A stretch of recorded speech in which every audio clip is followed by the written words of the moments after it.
কৌশল অবলম্বন করে দক্ষতার সঙ্গে সুস্থভাবে বাঘিনী জিনাতকে পাকড়াও করে নজির গড়েছে বাংলার বন দপ্তর। উড়িষ্যার শিমলিপাল টাইগার রিজার্ভ থেকে রোমিং করার সময় জিনাত পৌঁছে যায় ঝাড়খণ্ডে। ঝাড়খণ্ডের চাকুলিয়া হয়ে বেশ কিছুদিন থাকার পর জিনাত ঢুকে পড়ে বাংলার ঝাড়গ্রামে।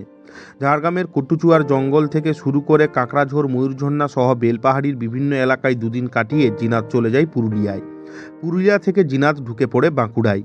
ঝাড়গ্রাম জেলায় জিনাত ঢুকে পড়ার সঙ্গে সঙ্গে তৎপর হয়ে পড়েছিল বন দপ্তর। শিমলিপাল টাইগার রিজার্ভের উপর ভরসা না রেখে সুন্দরবন থেকে বাঘিনীকে পাকড়াও করার জন্য নিয়ে আসা হয়েছিল অভিজ্ঞ বনকর্মীদের।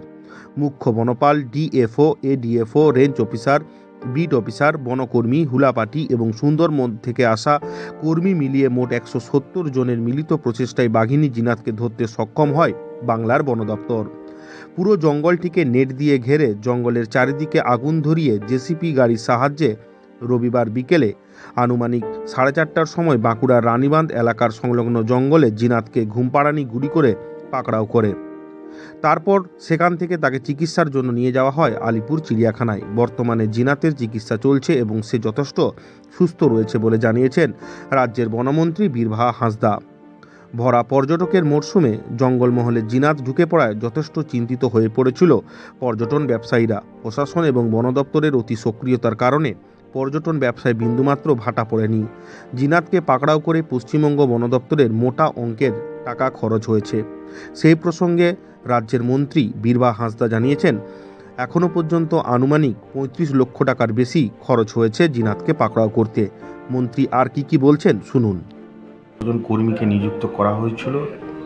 আমাদের টোটাল 170 জনের ওপরে টিম ছিল, যেটা সুন্দরবন থেকেও এসেছিল। আমাদের লোকাল ডিএফও, সিসিএফ থেকে আরম্ভ করে রেঞ্জ অফিসার, বিট অফিসার এবং আবার যারা হুলাপাটির মতো টিমে কাজ করে তাদেরকেও নিয়ে 170 জনের ওপরে টিম ছিল আমাদের। যেমন জিনাত যে 3 জেলায় পাড়ি দিয়ে শেষে বাঁকুড়ে ধরা পড়লো, বন দপ্তরে একটা মোটা অঙ্কের টাকা খরচা হয়েছে, কত ব্যয় হল? দেখুন, এখনও আমরা গতকালই সব কিছু হয়েছে এবং সবাই খুব ক্লান্ত। আজকে সবাই রেস্ট নিচ্ছে এবং আমরাও চাইছি আগামীকাল আমরা দপ্তরে বসবো এটা নিয়ে। এবং আনুমানিক কিছু বলা যেতে পারে? 35 লাখের ওপরে, যতটা আমি করছিলাম 35 লাখের ওপরে খরচ। এবং যে সমস্ত পশুপ্রেমীরা রয়েছে তারা বন দপ্তরের কাজে অত্যন্ত খুশি, কারণ যেমন জিনাতও সুস্থ রয়েছে এবং কোনো মানুষের কোনো ক্ষতি হয়নি। সেই জায়গায় কি বলবেন? দেখুন, পরে হলেও সবার ভুল ভেঙেছে, সবাই বন দপ্তরকে বারবার দোষারোপ করে, কিন্তু বন দপ্তর যে আমার কর্মীরা যারা দিনরাত পরিশ্রম করে, দিনেও তারা জঙ্গলে পাহারা দিচ্ছে এবং রাত্রেও তারা জঙ্গলে পাহারা দেয়, 24 ঘন্টা তারা কিন্তু ডিউটি করে, সেটা কিন্তু কেউ নজর দিত না। ছোট ছোট ঘটনা, অনেক জায়গায় ঘটনা ঘটছে, আমরা দপ্তরের তরফ থেকে সেগুলোকে রিকভারি করার চেষ্টা করছি, কিন্তু কোথাও কিছু সাধারণ পাবলিকের জন্য আমাদের একটু কাজ করতে অসুবিধা হয়। কিন্তু এবারে যেটা হয়েছে, আমরা লোকাল যে প্রশাসন ছিল তার সাথে সাথে জনসাধারণও খুব সাহায্য করেছে, না হলে আমরা এত বড় সাকসেস হতে পারতো না। এবং আবারও বলি যে বন দপ্তরের উপর একটু ভরসা রাখুন, বন দপ্তর খুব ভালো কাজ করছে এবং আমার কর্মীরা গর্ব হয় 24 ঘন্টা কিন্তু তারা ডিউটি করে। জিনাতকে সফলভাবে পাকড়াও করতে সফল হয়েছে বাংলার বন দপ্তর। খরচ হয়েছে 35 লক্ষ টাকারও বেশি।